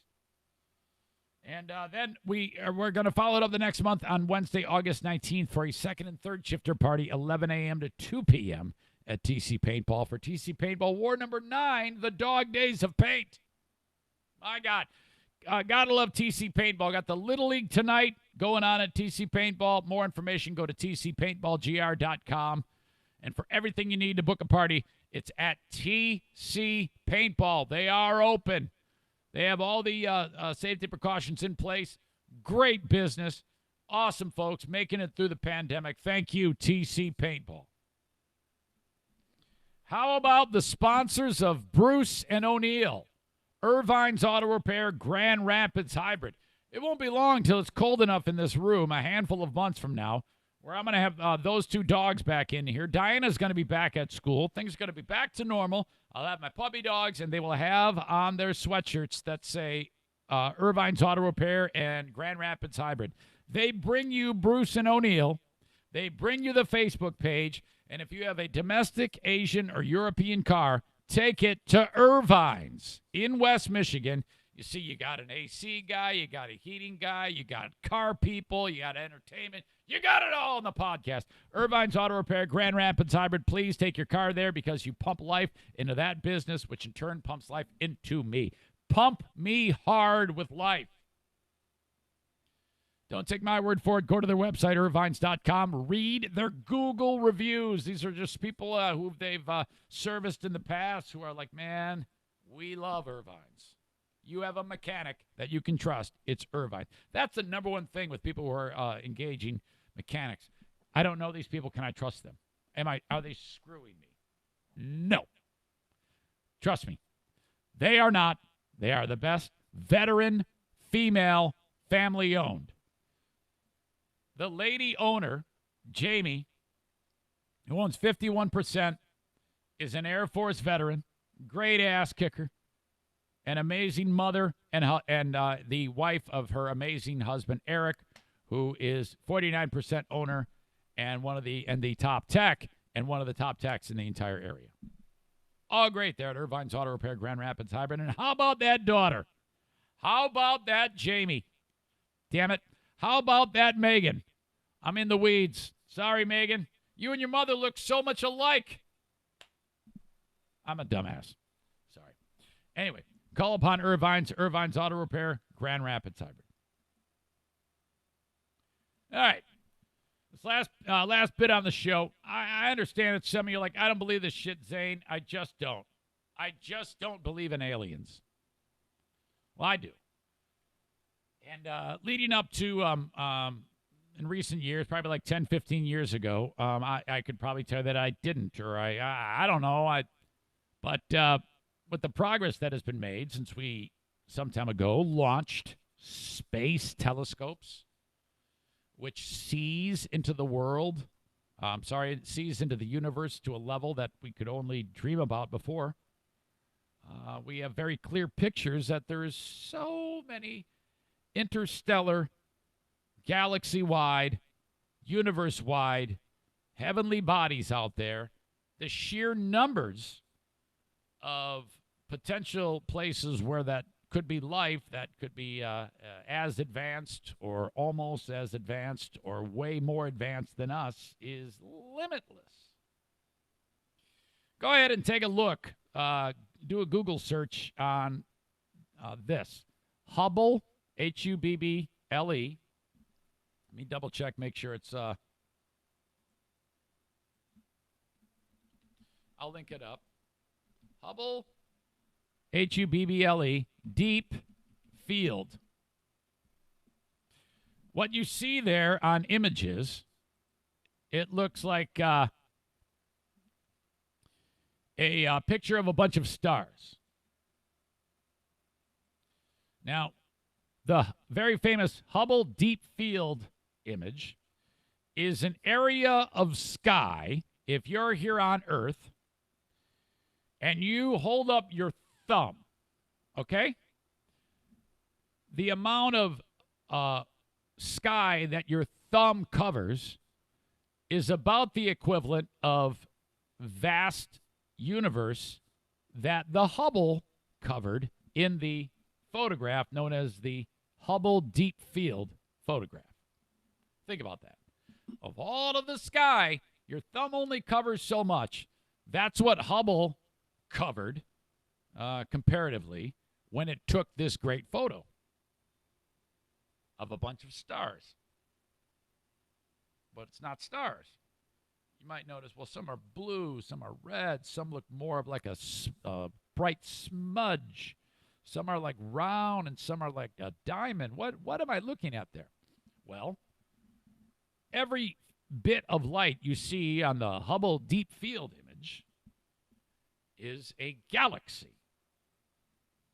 Some as big as ours, some much bigger, some smaller. But this is a fact. Every one of those spots in that little amount of space, that's like your thumb, has billions of stars in it. Think about that. Billions of galaxies in just this amount of space with billions of stars in each one of them.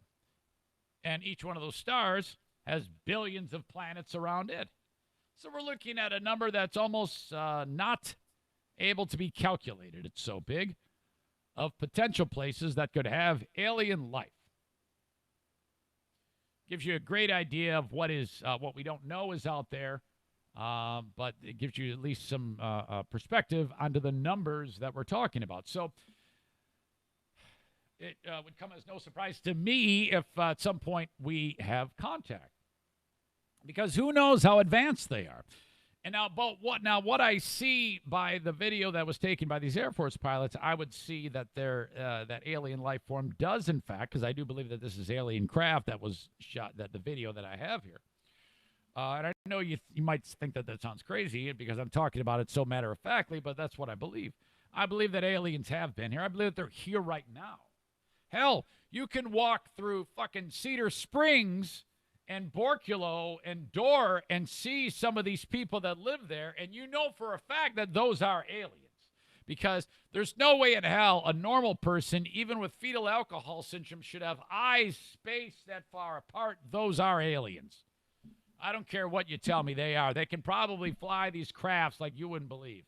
Sorry to anybody who lives in those areas. That was a horribly mean joke, but true. So, all right.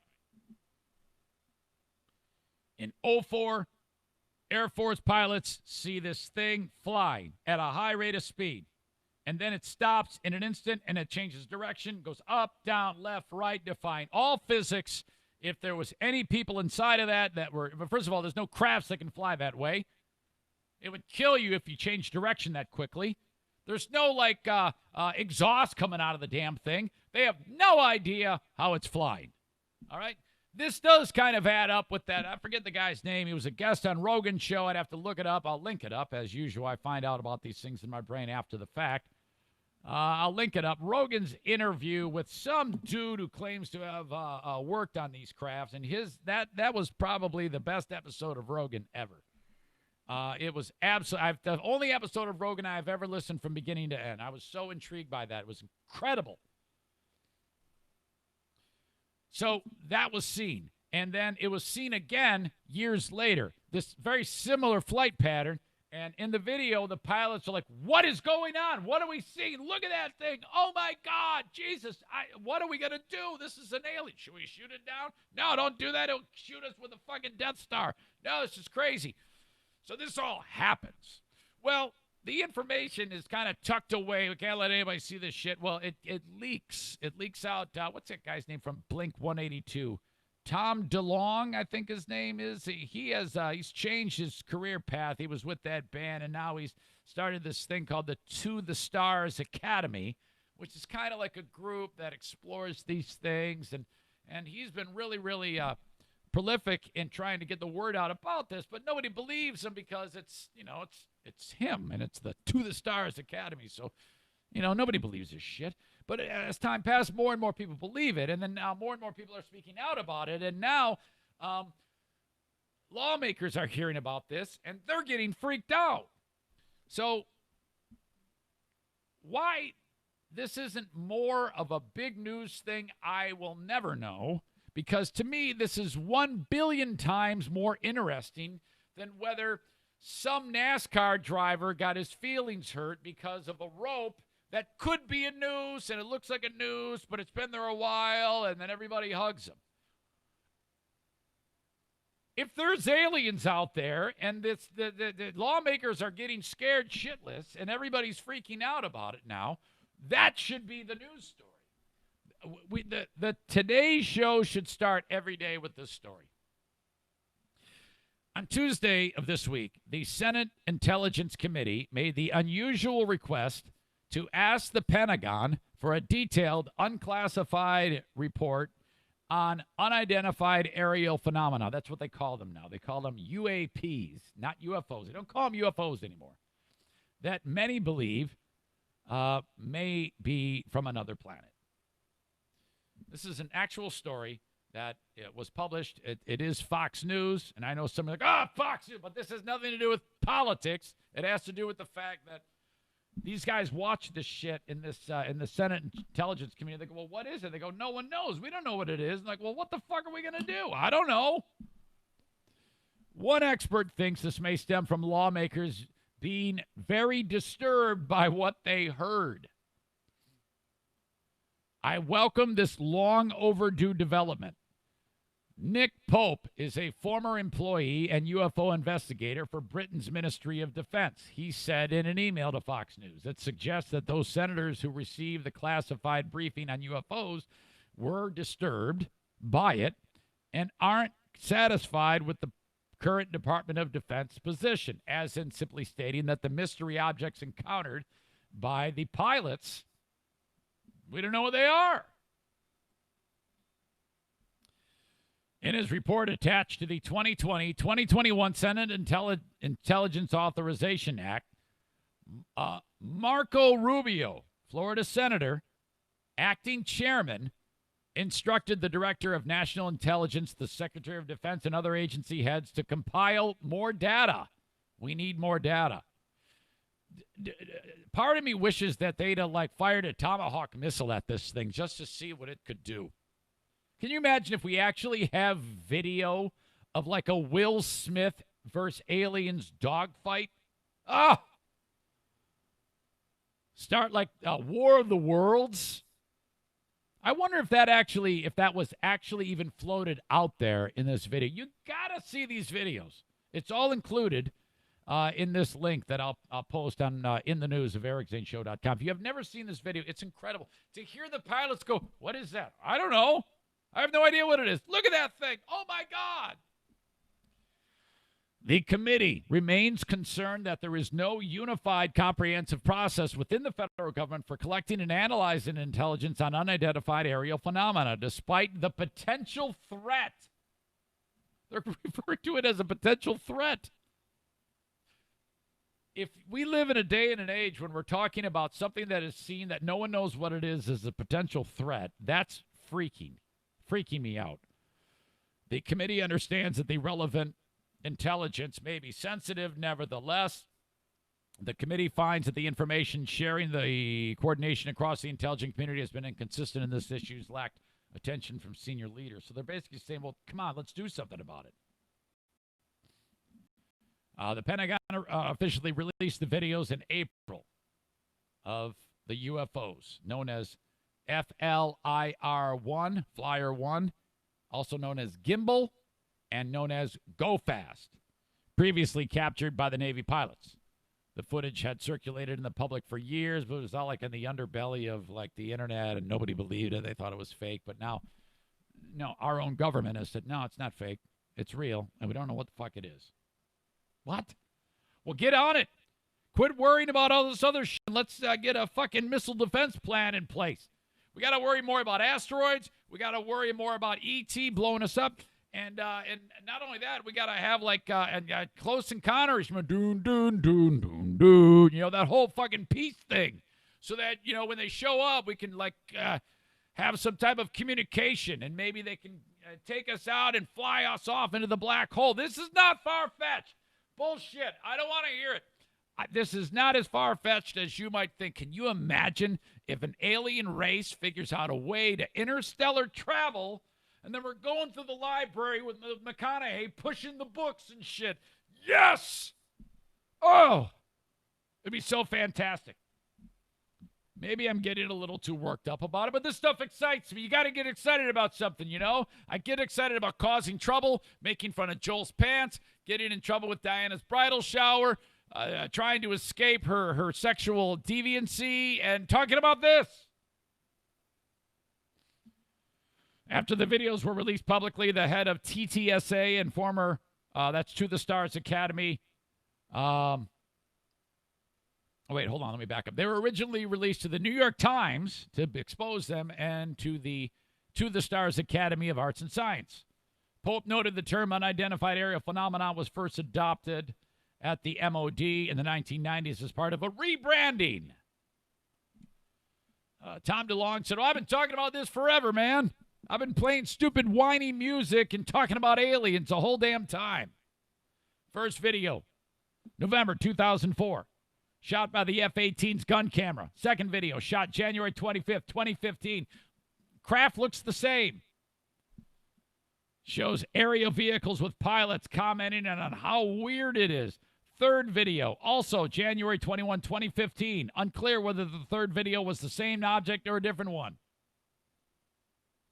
Man, I'm telling you, this stuff keeps me awake at night. In an interview earlier this month, Donald Trump Jr. asked his dad if he would let us know if there are aliens, adding, Dad, it's the only thing I really want to know.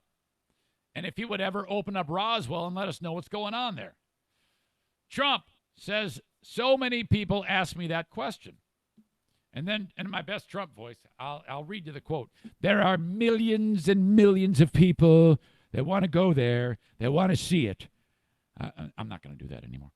I won't talk to you about what I know about it, but it's very interesting. But Roswell is a very interesting place with a lot of people that would like to know what's going on. So Trump, does he know?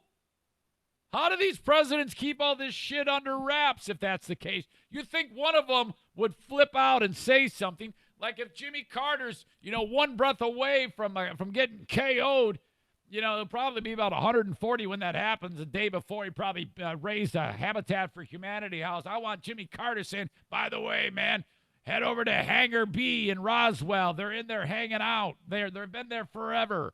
One of these presidents has to spill the fucking beads. Oh, shit. Folks, I'm almost out of battery on the phone. If you have a business, reach out to me, Eric at ericzaneshow.com. If you like the podcast and you want me to talk about your business on the podcast. Holy crap. Thank you for being on board with this podcast. More on Patreon. Till next time, folks. Thank you so much for being part of the Eric Zane Show podcast. Listener-supported podcasting. More on Patreon. Sign up at patreon.com/Eric Zane. Have a great one. I will talk to you Monday with more news, nonsense, and my adventures. Bye-bye.